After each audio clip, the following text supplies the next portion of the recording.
Chapter number 12 है। Chapter number 12 का आज सिर्फ और सिर्फ इंट्रोडक्शन करना है। चैप्टर का नेम है हाइड्रोकार्बन। अगर एग्जामिनेशन पॉइंट ऑफ व्यू से देखा जाए तो बच्चे इस चैप्टर में से शॉर्ट क्वेश्चंस भी आ रहे होते हैं। शॉर्ट क्वेश्चन तो हर एक चैप्टर में से आ रहे हैं, शॉर्ट क्वेश्चंस। इसके बाद इस चैप्टर में से एमसीक्यू भी आएंगे और लॉन्ग क्वेश्चन 100% इस चैप्टर में से आता है। लॉन्ग क्वेश्चन कभी भी ऐसा नहीं हुआ कि इस चैप्टर में से लॉन्ग क्वेश्चन आए, कभी भी। तो ये चैप्टर लॉन्ग क्वेश्चन के हवाले से काफ़ी ज़्यादा इंपॉर्टेंट है। से बच्चे ये चैप्टर है आपका पीछे ऑर्गेनिक केमिस्ट्री पढ़ा, ऑर्गेनिक केमिस्ट्री का ही एक जुज है। क्या हमारे पास ऑर्गेनिक केमिस्ट्री का ही एक जुज है। आपने अगर ऑर्गेनिक कंपाउंड की डेफिनेशन की हो तो उसमें हम बात करते थे हाइड्रोकार्बन। देखो हाइड्रोकार्बन एंड देयर डेरिवेटिव को हम नाम देते ऑर्गेनिक कंपाउंड का। यहाँ पे हमने सिर्फ और सिर्फ बात करनी है हाइड्रोकार्बन की। किसकी बात करनी है? सिर्फ और सिर्फ हाइड्रोकार्बन की। तो बच्चे यहाँ पे हम इसकी सिंपल सा इंट्रोडक्शन है। सबसे पहली बात क्या, हाइड्रोकार्बन है क्या, डेफिनेशन। थोड़ी सी आपसे बुक से चेंज करके चीजें लिख लेंगे, बाद में इसमें से एमसीक्यू भी आ जाता है, शॉर्ट क्वेश्चन भी आ जाता है इंट्रोडक्शन में से ही। हाइड्रोकार्बन क्या होते हैं? Those compound which consist of, those compound, ऐसे कंपाउंड्स विच कंसिस्ट ऑफ, जो कि मुश्तमिल होते हैं, which consist of carbon and hydrogen only, carbon and hydrogen only, hydrogen only, जो सिर्फ से कार्बन और हाइड्रोजन पर मुश्तमिल हो, इनको हम नाम दे रहे होते हैं इज कॉल्ड हाइड्रोकार्बन्स। क्या नाम देंगे इसको? हाइड्रोकार्बन्स का नाम दे रहे होते हैं। अब इसकी चांदी की एग्जांपल देख लो। एग्जांपल देखने के बाद हम इसके नेक्स्ट चले जाएंगे। थोड़ा सा आपकी बुक से चेंज करवा के लिखवाऊंगा, लेकिन इसमें क्या होगा, आपके पास ना हर एक चीज़ अवेलेबल होगी। एग्जामिनर जिस तरह से भी क्वेश्चन पूछ ले आपके पास उसका आंसर होगा। अगर इसकी एग्जांपल की बात की जाए बच्चा, आप सबसे पहले CH4, इसको मीथेन कहते हैं। क्या नाम देते हैं इसको? मीथेन। इसके बाद C2H6, इसको ईथेन कहते हैं। इसके बाद C3H8, इसको प्रोपेन कहते हैं। ये क्या हमारे पास? मीथेन। अब देख लो ये वाला कंपाउंड जो है ना, ये हमारे पास सिर्फ वैसे कार्बन हाइड्रोजन पर है मुश्तमिल से। इसके बाद इसको नाम दे रहे होते हैं ईथेन। इसके बाद इसका नाम है हमारे पास प्रोपेन, और बेंजीन भी आप इसमें लिख सकते हैं। क्या कर सकते हैं इसमें? बेंजीन भी आप लिख सकते हैं। बच्चा अगर इसकी क्लासिफिकेशन देखी जाए on the basis of carbon, यानी बॉन्डिंग की बेस पे, सही है, क्लासिफिकेशन या काइंड्स। नेक्स्ट हेडिंग दे दो classes, classes of hydrocarbon, classes of hydrocarbon. अब ना यहाँ पे क्लासेस की बात करें ना, 4 क्लासेस है हाइड्रोकार्बन की। ये किसकी बेस पे है? ये बात याद रखनी है, बॉन्डिंग की बेस पे। किसकी बेस पे? बॉन्डिंग की बेस पे। There are 4 classes of hydrocarbon on the basis of bonding. There are 4 classes of organic compound, classes of organic compound. Organic compound की 4 क्लासेस हैं। सॉरी, ऑर्गेनिक कंपाउंड नहीं है ये ना, हाइड्रोकार्बन लिखो इसकी जगह पे, क्योंकि हम बात कर रहे हैं हाइड्रोकार्बन की। सो यहां पे हाइड्रोकार्बन ही वर्ड आएगा। Hydrocarbon on the basis of, on the basis of bonding. Bonding की बेस पे 4 किस्में हैं। सबसे पहली किस्म जो है वो है अल्केन। क्या हमारे पास? अल्केन। इसके बाद सेकंड किस्म है अल्कीन। इसके बाद थर्ड टाइप हमारे पास अल्काइन। इसके बाद फोर्थ क्लास है aromatic hydrocarbon, aromatic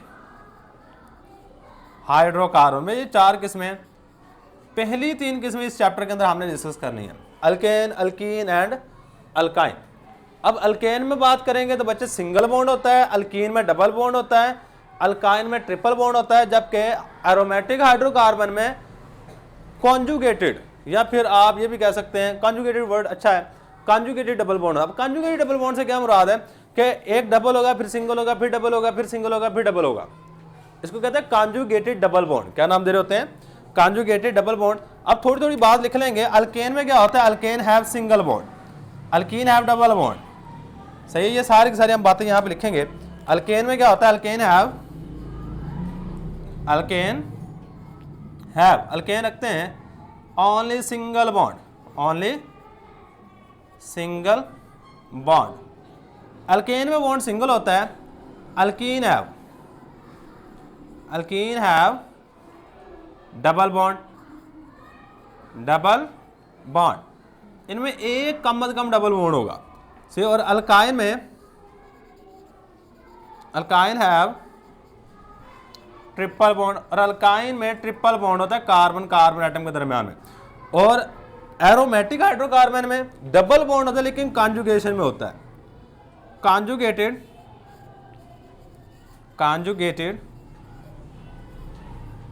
double bond is present. Conjugated double bond मौजूद होता है along with सिंगल बॉन्ड। इसकी कॉन्जुगेशन सिंगल बॉन्ड के साथ हो रही होती है, सिंगल बॉन्ड। अगर मैं यहाँ बात करूँ बच्चे, हमारे पास अल्केन ये वाली चीज़ है जिसमें कार्बन कार्बन एटम के दरमियान में क्या होगा? सिंगल बॉन्ड होगा। यहाँ पे 3 हाइड्रोजन, यहाँ पे भी 3 हाइड्रोजन, कार्बन की 4 वैलेंसी पूरी करनी होती है। जितने बॉन्ड कार्बन के बनेंगे बाकी आपने पूरे करने थे हाइड्रोजन एटम से। सही है। अल्कीन की अगर एग्जांपल दूं तो बच्चे ये डबल बॉन्ड लगा के यहाँ पे 2 हाइड्रोजन आ जाएंगे, यहाँ पे भी ये अल्कीन है। अल्काइन की अगर बात करूँ तो बच्चे ये वाली चीज़ हमारे पास क्या है? अल्काइन। अगर बेंजीन की बात करता हूँ तो बेंजीन में कुछ ये वाला काम होता है। बेंजीन में double bond single bond, double bond single bond, double single double single double single. इस चीज़ को हम कॉन्जुगेशन कहते हैं। क्या नाम दे रहे होते हैं? कॉन्जुगेशन का नाम दे रहे हैं। यानी कि इसमें डबल बॉन्ड होता है। कॉन्जुगेशन में किसके साथ कॉन्जुगेशन होती है? सिंगल बॉन्ड के साथ। Double single double single.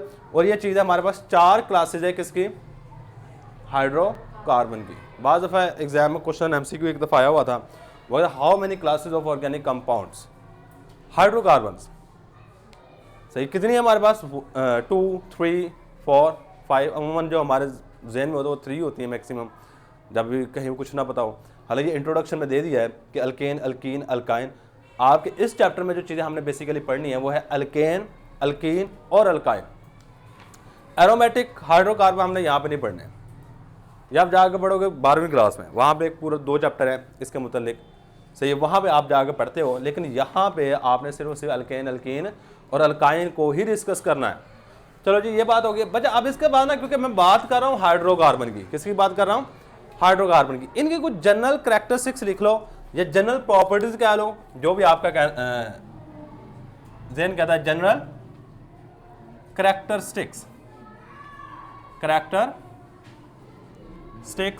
या फिर और जनरल प्रॉपर्टीज या फिर इसकी जनरल प्रॉपर्टीज कह सकते हो। अगर मैं इसकी बात करूं ना बच्चे, ये पास पेपर में इतनी दफ़ा शॉर्ट क्वेश्चन आया होता नहीं हुआ, लेकिन अगर आपको क्वेश्चन ये आ भी जाए, write down some general characteristics of hydrocarbon. किसके लिखे हैं? जनरल कैरेक्टरिस्टिक्स हाइड्रोकार्बन के। अब हाइड्रोकार्बन कुछ एग्जांपल सुनो जो कि आपकी नॉर्मल जिंदगी के अंदर पाए जाते हैं। सबसे पहले मैंने मीथेन की एग्जांपल दी है। मीथेन आपके घरों में जो गैस आती है, सुई गैस जिसको कहते हैं, उसमें 85% मीथेन होती है, ये वाली चीज़। इसके बाद आपकी नॉर्मल जिंदगी के अंदर एक एलिमेंट यूज हो रहा है, कंपाउंड है, वो है पेट्रोल। ये मिक्सचर ऑफ कंपाउंड होता है। सही है, ये आपकी नॉर्मल जिंदगी के अंदर यूज हो रहा है। और ये क्या हमारे पास है? हाइड्रोकार्बन। डीजल हमारे पास हाइड्रोकार्बन है। इसके अलावा हमारे पास और कहूँ तो मिट्टी का तेल, जिसको हम कैरोसिन ऑयल कहते हैं, कैरोसिन ऑयल, ये भी हाइड्रोकार्बन है। सही। ग्रीसेस वगैरह मैक्सिमम आपकी हाइड्रोकार्बन है। सही है, हमारे वो चीज़ें जो कि नॉर्मल जिंदगी के अंदर इस्तेमाल हो रही हैं। सही है, तो ये बात आपने याद रखनी है। अब इन सारी चीज़ों के कैरेक्टरिस्टिक्स क्या हैं? अब पेट्रोल को जहन में रखो, अगर लिखना चाहते हैं पेट्रोल को जहन में रखना है, सारे कैरेक्टरिस्टिक्स लिख देने हैं। सबसे पहली बात, जितने भी हाइड्रोकार्बन होंगे इसमें सिर्फ 2 ही एलिमेंट होंगे। कौन से? पहला कैरेक्टरिस्टिक्स यही लिख सकते हैं ना। तो ये खसूसियत है हाइड्रोकार्बन की। हाइड्रोकार्बन्स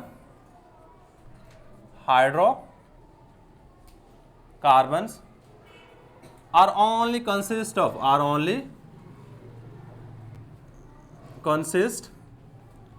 of ये सिर्फ और सिर्फ मुश्तमिल होते हैं only consist of carbon and hydrogen, carbon and hydrogen, या कार्बन और हाइड्रोजन पर मुश्तमिल होते हैं। भैया अगर नेक्स्ट प्रॉपर्टी की बात करो, आप पेट्रोल को लेके पानी में डाल दो, क्या ये हल हो जाएगा? नहीं होता। They are insoluble in water, या they are non polar, they are, और पानी में जो भी चीज हल नहीं होगी, याद रखिए वो नॉन पोलर होती है। जो भी चीज पानी के अंदर हल नहीं होगी वो क्या होगी? Non polar. सही है। They are non polar, so they are insoluble in water, insoluble in water, but soluble, लेकिन ये हल पजीर होते हैं, but soluble in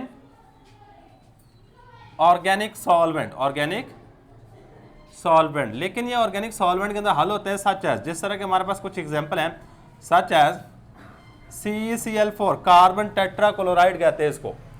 इसी चैप्टर में हम इसको किस तरह बनता है ये भी देखेंगे। इसके बाद ईथर,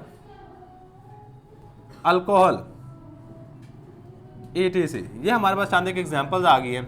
इसके बाद बच्चे जितने भी मैक्सिमम की बात कर रहा हूं, ये जो हाइड्रोकार्बन होते हैं ना, लोअर हाइड्रोकार्बन इसको कह सकते हैं। लोअर हाइड्रोकार्बन वोलाटाइल होते हैं। अब वोलाटाइल वर्ड आपने पहले कभी सुना होगा, शायद नहीं सुना, मैं बता देता हूं।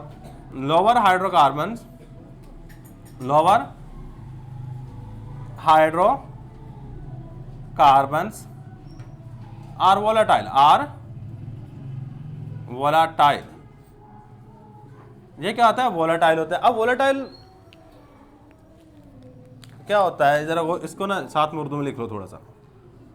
खुद बखुद बुखारात में बदलना, बुखारात में बदल जाना, इसको हम कहते हैं वोलाटाइल।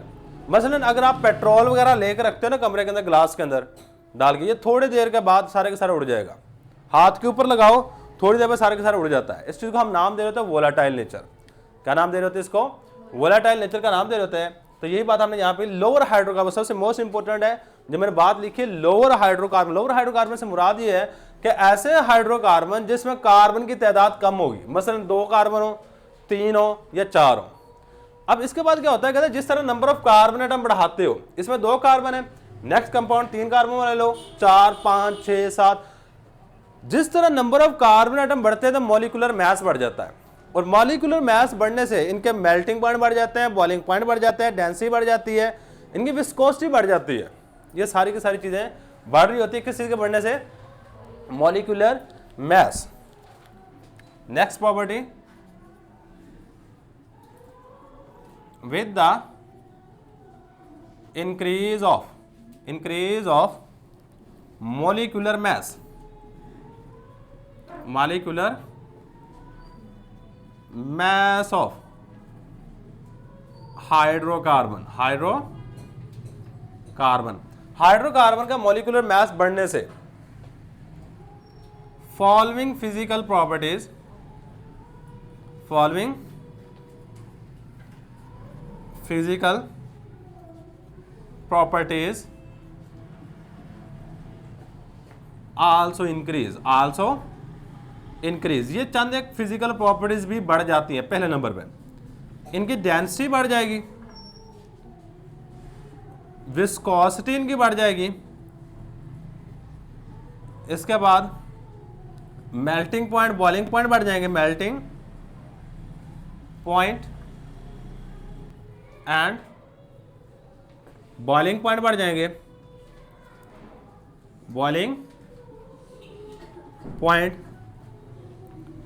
इसके अलावा हमारे पास बस बहुत है इतने की, density, viscosity, melting point, boiling point, ये सारी की सारी चीज़ें बढ़ जाती हैं। बच्चे इनमें एक और अगर प्रॉपर्टी लिखना चाहते हैं वो ये लिख लीजिएगा। बच्चे इनमें हमेशा बॉन्ड कौन सा होगा? कौन सा बॉन्ड होगा? कोवलेंट। हमेशा, कभी भी आयनिक बॉन्ड नहीं होगा। सही है। दे हैव कोवलेंट बॉन्ड, और कोवलेंट बॉन्ड आपने पढ़ा हुआ इलेक्ट्रॉन की शेयरिंग की वजह से हो रहा होता है। They have covalent bond. ये क्या होता है हमारे पास? इनके अंदर सिर्फ और सिर्फ कोवलेंट बॉन्ड होता है। तो भाई इतने प्रॉपर्टीज बहुत हैं, सही है भाई, इतनी याद रख लीजिएगा। जैसे कार्बन हाइड्रोजन पे मुश्तमिल होते हैं, नॉन पोलर होते हैं, सही है। और इनमें से एक और बात अगर लिखना चाहते हैं, इन इलेक्ट्रिसिटी के इतने अच्छे कंडक्टर नहीं होते, नॉन कंडक्टर होते हैं, they are non conductor of electricity, they are non conductor of electricity. ये इलेक्ट्रिसिटी के नॉन कंडक्टर, यानी इससे करंट नहीं गुजर सकता। पास्ट में मैं फिर बता दूं, 3 दफ़ा शॉर्ट क्वेश्चन नहीं आया हुआ, लेकिन कम से कम कर लीजिएगा। तो ये बिल्कुल आसान सी बातें हैं, कोई 2-3 तो याद रख लीजिएगा। तो ये दफ़ा पढ़ लीजिएगा, जो बातें जहन में रहें ठीक है, जो नहीं रहती कोई नहीं, सही है। 2-3 बातें जहन में रख लीजिए, कम से कम डेफिनेशन हाइड्रोकार्बन की लाजमी आनी चाहिए, एग्जाम्पल आनी चाहिए, और आपको पता होना चाहिए इसकी क्लासेस कितनी हैं। और ये सारे के सारे आपका इंट्रोडक्शन में ही दिया हुआ है। तो एक पैराग्राफ दिया हुआ है, उसमें सारी की सारी आपको हेडिंग थोड़ी बहुत पता होगा किस तरह के बन रही होती हैं। भाई ये बात है हमारे पास। अल्लाह हाफिज़।